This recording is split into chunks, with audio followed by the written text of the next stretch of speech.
All right. So we finished with that lesson. Now we're going to move on to the next section, which deals with depressive disorders or mood disorders. So we're going to, yeah, Nathan, the big sad. So we're going to talk about major depressive disorder, dysthymia, bipolar disorder, cyclothymic disorder, all of the different ways that people can have depression impact their lives. Okay, so within any 12-month period, almost 10% of the population, 1 out of every 10 people, or almost 19 million American adults, suffer from a depressive illness. Okay, that is a very, very high number. But a lot of people confuse depression with just being occasionally sad. Okay, a depressive disorder is something that is persistent, or it could be extreme. And it doesn't just affect the mind, it also affects the body. The symptoms of depression can manifest in some pretty oxymoronic ways. Like y'all may have heard that if you eat too much, that could be a sign of depression. But also if you don't eat enough. If you sleep too much, that could be a symptom of depression.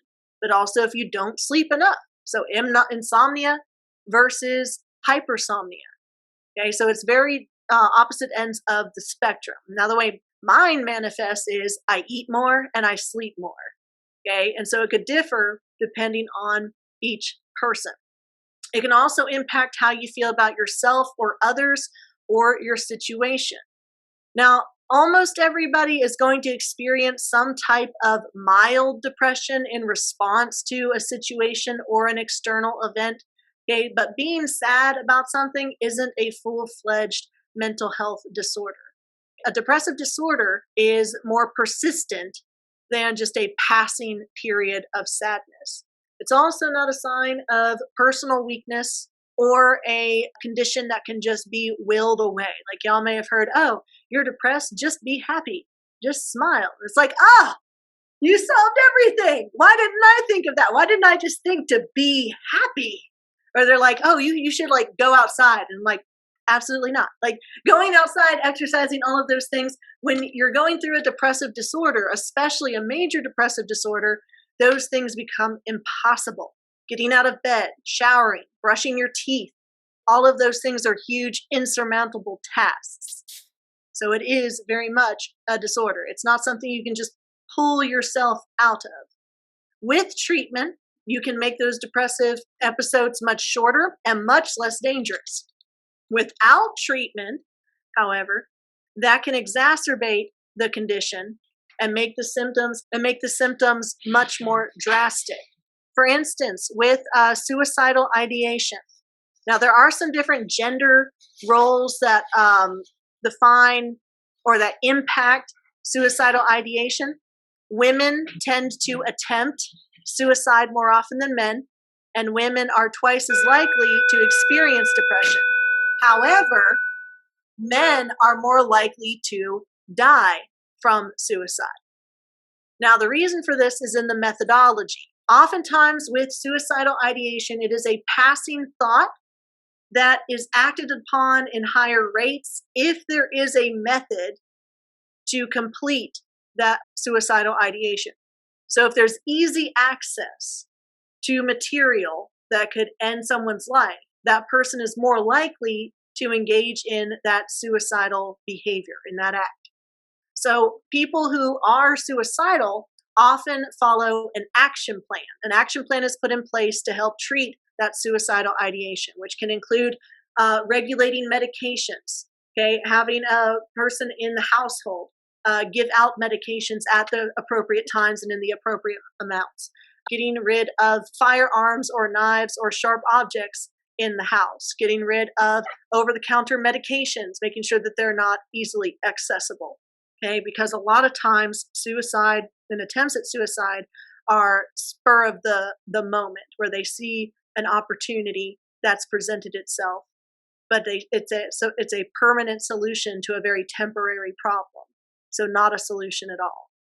Now, in terms of methodology between genders, the reason there might be such a gender gap between reports of depression could be the fact that in certain cultures there are patriarchal social constructs about emotions, in the social construct of gender, of what it means to be male or what it means to be female. Okay, it might be easier for women to report experiences of depression and sadness because they're less likely to be seen as weak. But if men report feelings of depression or sadness, then they're more likely to be seen as weak. And so patriarchal gender roles can play a factor in that. Women in suicidal ideation are more likely to turn to methods that can be more easily reversed. Okay, for instance, overdosing on medications or using sharp objects. There's a wider window for getting them help and reversing that attempt than with the preferred method of males attempting suicide, which is the use of firearms, where there's a much, much smaller window available to try and reverse that attempt. So even though more women attempt suicide, more men are likely to die from suicide. So what are symptoms of depression? Persistent sadness, anxiety, or an empty mood. So not just a one day you feel sad and then the next day you're fine. It has to be persistent for 2 weeks to up to 2 years, depending on which disorder. A lot of people consider when they think of depression, they think, oh, sad. So they must be crying a lot or they're just, seem down all the time. But that's not always how depression manifests. A lot of people who go through depression also report a lack of all emotions, okay? A lack of caring and the inability to feel. So there's periods in a depressive episode where there's extreme sadness and the person doesn't want to feel anything. And then there's periods where they can't feel anything and they desperately want to see if they still can. Feelings of hopelessness and pessimism, guilt, worthlessness, helplessness. One of the major symptoms is a loss of interest in hobbies or activities that you used to enjoy. So if someone just stops, a hobby or stops an interest, like let's say they run every day and then all of a sudden they don't run, they just sit on the couch, okay, then that could be a symptom of depression. And part of the reason there is such a distinct loss of interest in activities or exercising or any of those things is because depression can slow you down. Okay, it hurts to move. You are extremely fatigued and extremely tired all of the time. Even your brain stops working as quickly. Depression is correlated with memory loss and difficulty concentrating. It can also impact grades. So one of the signs that teachers look out for is a student who's normally an A student, if all of a sudden they're sleeping in class and their grades take a dive. If we start seeing that, then we're like, okay, that could be a symptom of depression because usually they're here with their grades and then there's been a drastic change downward from that. Insomnia, which is a lack of sleep versus oversleeping. So you can have on either end of the spectrum. Eating too much or not eating enough, either end of the spectrum. In major depressive disorder, which is the disorder we're going to talk about after this slide, it's not uncommon for a person going through an episode to just stay in bed and not move for days at a time. So not getting up and showering or brushing their teeth or changing their clothes or eating or drinking, like they may get up to go use the restroom and then crawl right back into bed. And that can be for over a period of 2 weeks. Okay, so very, very inhibitive to your natural functioning. Suicidal ideation or suicide attempts are symptoms of depressive disorders, restlessness, irritability, and sometimes you have physical symptoms like pain or stomach aches or headaches that don't have an actual physical cause. They have a psychological cause, but they manifest as physical symptoms.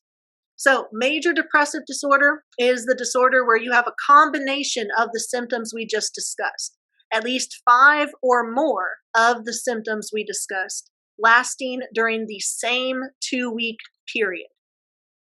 Okay, so inability to sleep, inability to eat, loss of interest in hobbies, all of those things combined together. Now, this type of depression is much, much more extreme. It's much more obvious, but it lasts for a shorter period of time. Okay, this is a depressive episode that can be very disabling, and it can occur only once in a lifetime, but more often it's going to occur repeatedly in a lifetime. So with major depressive disorder, It's extreme depression, extreme symptoms before a shorter period of time, a few weeks, maybe a month. That's different from dysthymia, which is persistent depressive disorder. Okay, so with persistent depressive disorder, it's not extreme.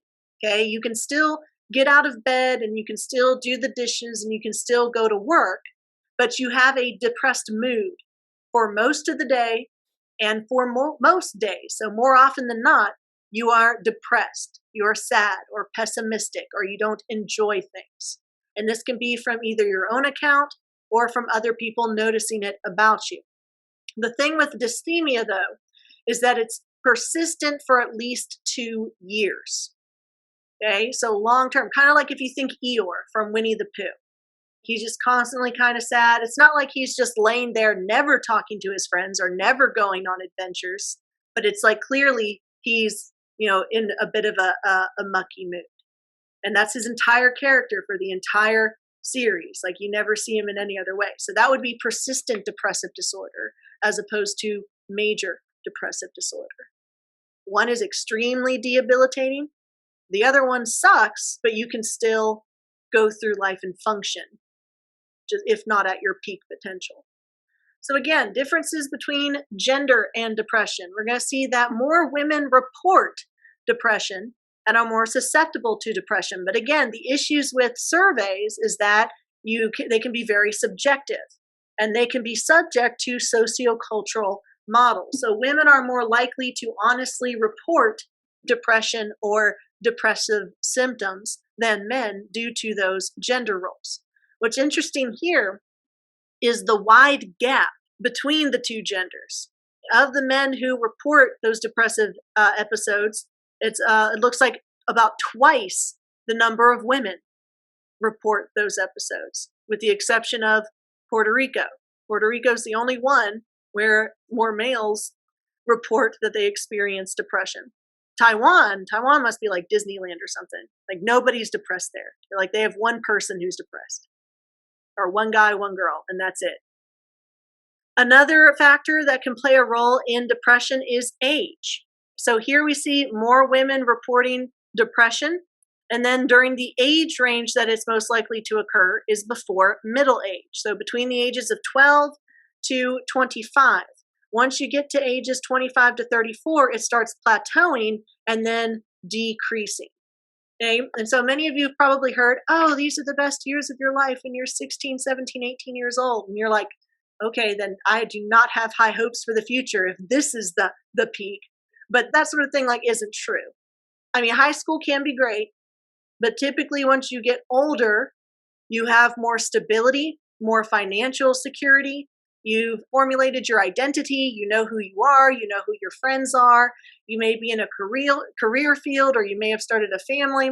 You become very, very aware of who you are and satisfied with the way that your life is, as opposed to as a teenager, everything is so tumultuous and everything is like the most important thing that's ever happened ever.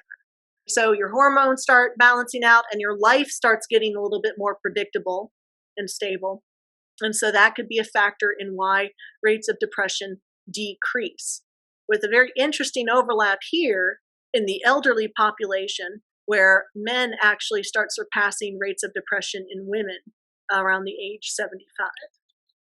Okay, so gender and age do play a role. Women are twice as likely to experience depression, but men are much more likely to commit suicide. Okay, so women attempt it, but men are more likely to die from suicide. Men are also less likely to admit depression, and doctors are less likely to identify or suspect depression, okay, due to those patriarchal gender roles. So, how do we explain depression through the psychological perspectives? Well, Freud would say it has to do with sex and aggression and repression. It's your unconscious. So the psychoanalytic view says that there were negative events that occurred in your childhood that you repressed memories of. And then as you become an adult, you start going through negative events that evoke those memories that you've repressed. Or You have unresolved feelings of anger or sadness in your unconscious, so you're not aware of them, that are turned inward on your own ego. So it has to do with your unconscious and repression. So the treatment for that, according to the psychoanalytic theory, would be free association. Sit on a couch and talk to a therapist until eventually you just start babbling and babbling, and then finally your subconscious comes up to the conscious level, and you can resolve whatever repressed memories or feelings are there. From the biological approach, it deals medically with neurotransmitters. People with depression often have lower levels of norepinephrine and serotonin. So you're producing a low amount of serotonin, and then your neuron will pick up some of those neurotransmitters before your neurons start the process of reuptake.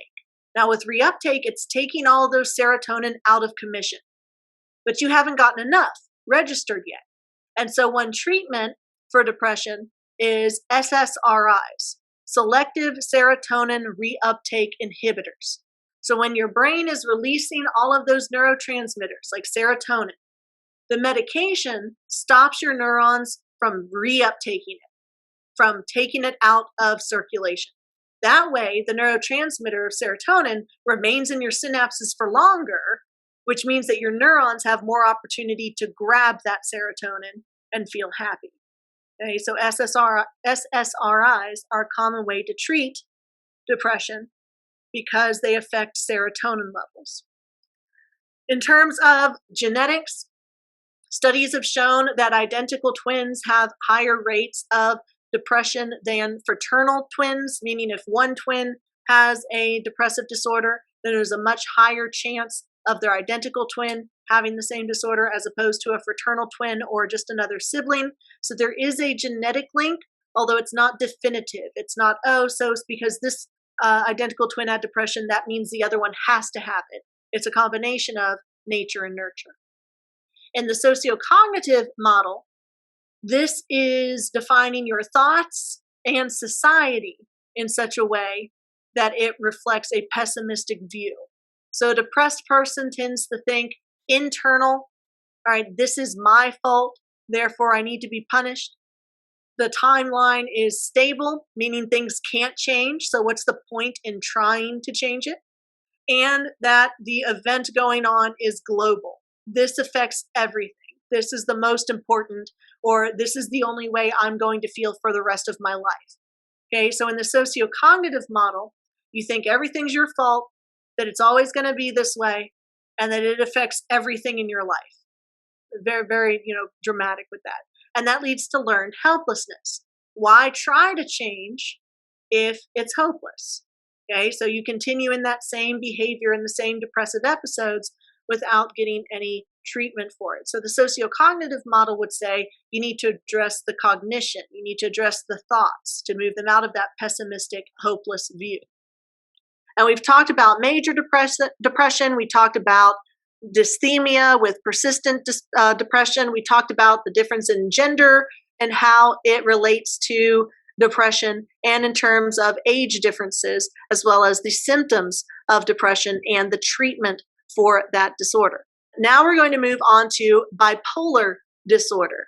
This is very complicated. Well, it's not really that complicated, but people make it complicated because oftentimes in media, bipolar is portrayed inaccurately. It's portrayed as one minute you're on top of the world and you're super happy and you're like talking fast and you're doing everything, and then 2 minutes later you're in a funk. Okay, that is not how bipolar works. It is not a very sudden change. It's periods of time where you're either manic or depressed. So you could be manic for 6 months and then depressed for 6 months. You could be manic for 4 months and depressed for 3 months and then manic again for 2 months. Okay, but it's not a rapid in the same day cycle. That's cyclothymic disorder. Cyclothymic disorder is when it's quick cycling mood changes, but it's not going to be as severe as bipolar disorder. With bipolar disorder, you can tell when someone is in a manic phase or someone's in a depressive stage. Okay, so cyclothymic is just like ups and downs, but not extremes throughout the day. Okay, now there are 2 types of bipolar disorder. So similar to how there's 2 types in diabetes. Okay. So bipolar 1 is the extreme form of bipolar. This is complete opposite ends of the emotional spectrum. You have extreme manic episodes and extreme depressive episodes. So think of extreme manic episodes being starting like 10 different projects all at once, spending all of your money, dating a bunch of different people, like all at the same time, and you're just going, going, going, going, going. Extreme mania. Okay, that doesn't necessarily mean like, oh, they're hallucinating or they're seeing or hearing things that aren't there. It's not psychosis. It's just manic behavior where you're constantly going and your frontal lobe is probably not making the best decisions because it's being inhibited. Now, the other end of bipolar 1 is extreme depressive episodes. So y'all remember when we talked about major depressive disorder, okay, where it's like for 2 weeks at a time, you're just a wet paper towel and you can't get out of bed, you can't do the dishes, you don't shower, you don't eat, that sort of depression. That's also a part of bipolar disorder 1. Okay, so both are extreme mania and extreme depression. Bipolar 2 is the less extreme form of bipolar disorder. This is when you still have extreme depressive disorder. All right, so you still have extreme depression, just like in bipolar 1. However, you don't have extreme mania. Instead, you have hypomania. So your manic phases are not as severe.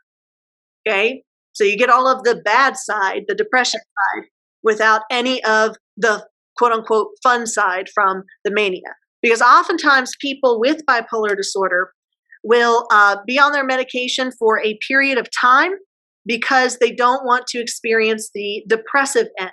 Because obviously that's terrible. But when you're in the middle of a manic episode, everything feels amazing. Your life is going right. You can do anything. You're going to start 10 new hobbies. You're going to learn 5 new languages. You're like getting along with people. You're super social. Okay. But you also make you have very poor judgment during that time. So you may gamble all your money away, spend all of your money, start engaging in criminal behavior, start engaging in dangerous behavior, whether in terms of drug use or sexual activity. But because the manic phase feels so good and can be so very productive, you see that sometimes bipolar people stop taking their medication. Okay, and that's going to be common across the board. People who are neurodivergent in terms of getting therapy and taking medication, oftentimes they'll get to a point where they're like, okay, I want to be off of this medication because there's such a stigma to it. A lot of people are like, I don't want pills, dictating or doing anything with my body. Okay, and so they think, okay, I'm past this disorder. I've been getting therapy and I've been taking this medication. I can wean myself off of it. Okay, but some disorders will require long-term care and long-term medication. A person with schizophrenia isn't ever cured of schizophrenia. Okay, they're going to have to keep taking mood stabilizers and other treatments for the rest of their life. Same thing with bipolar disorder. It's not something that's just going to go away. You're going to have to go to therapy and get the biomedical approach for the rest of your life because those symptoms will return. So bipolar 1, extreme mania and extreme depression. Bipolar 2, extreme depression, but you have hypomania. Okay, so what are some symptoms within those manic episodes and those depressive episodes?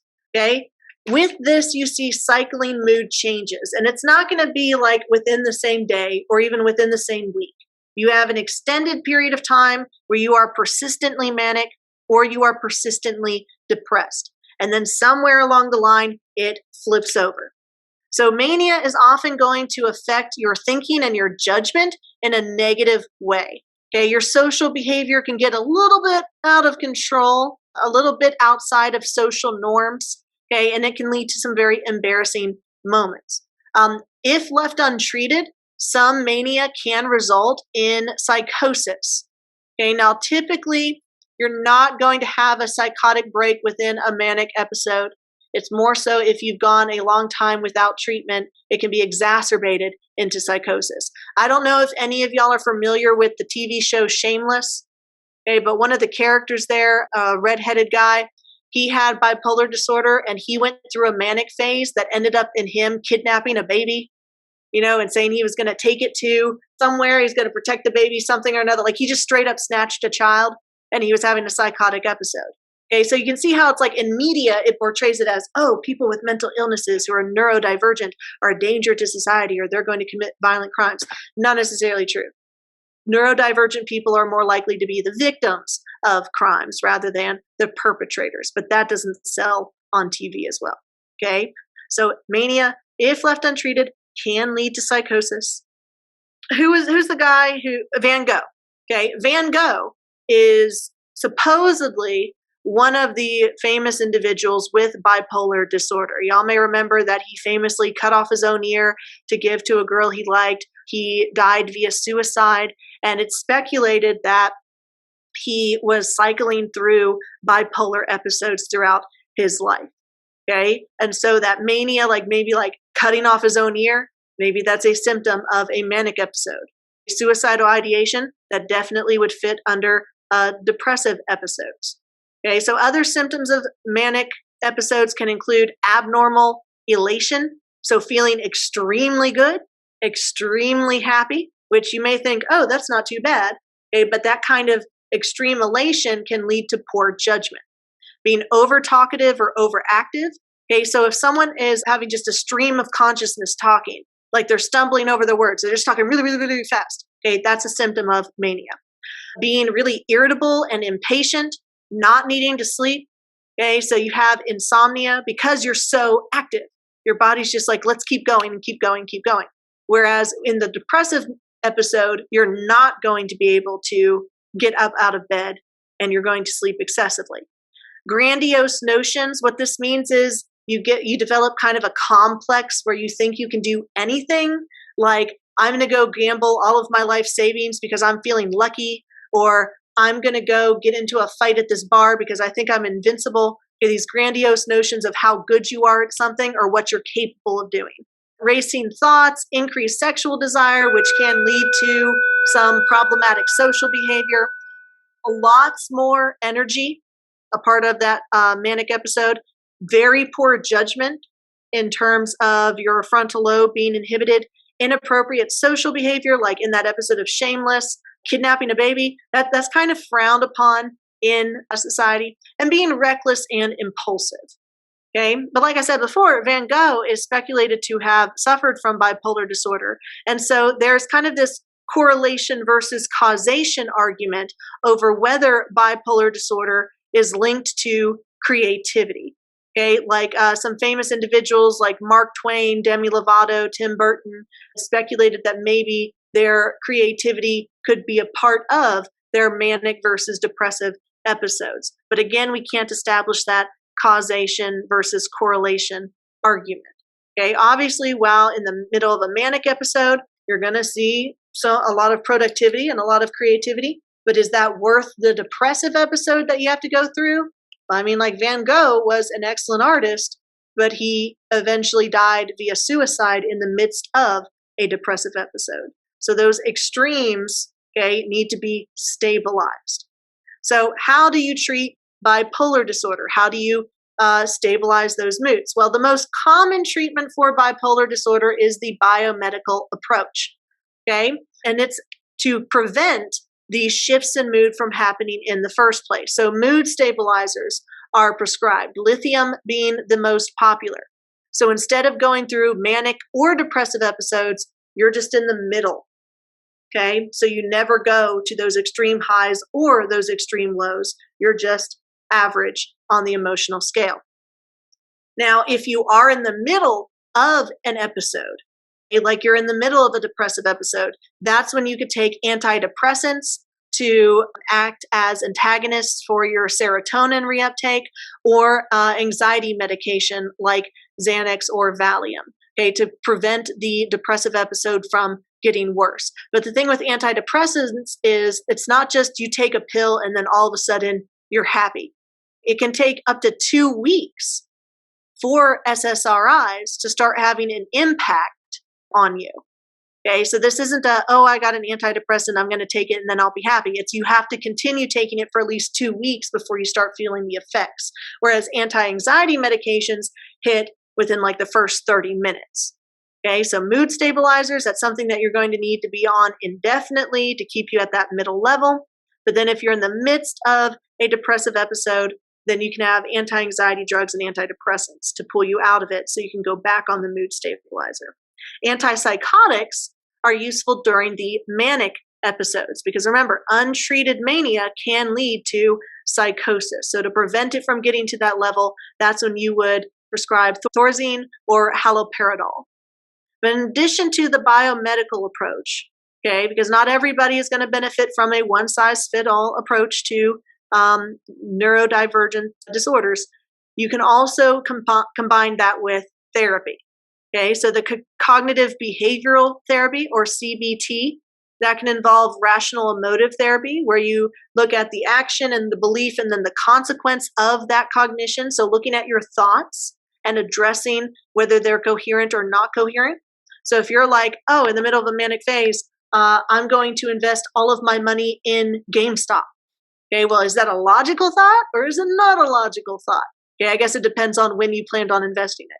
Okay, but that's a very risky behavior. So you could be able to stop and say, okay, what is the benefit and what is the potential loss?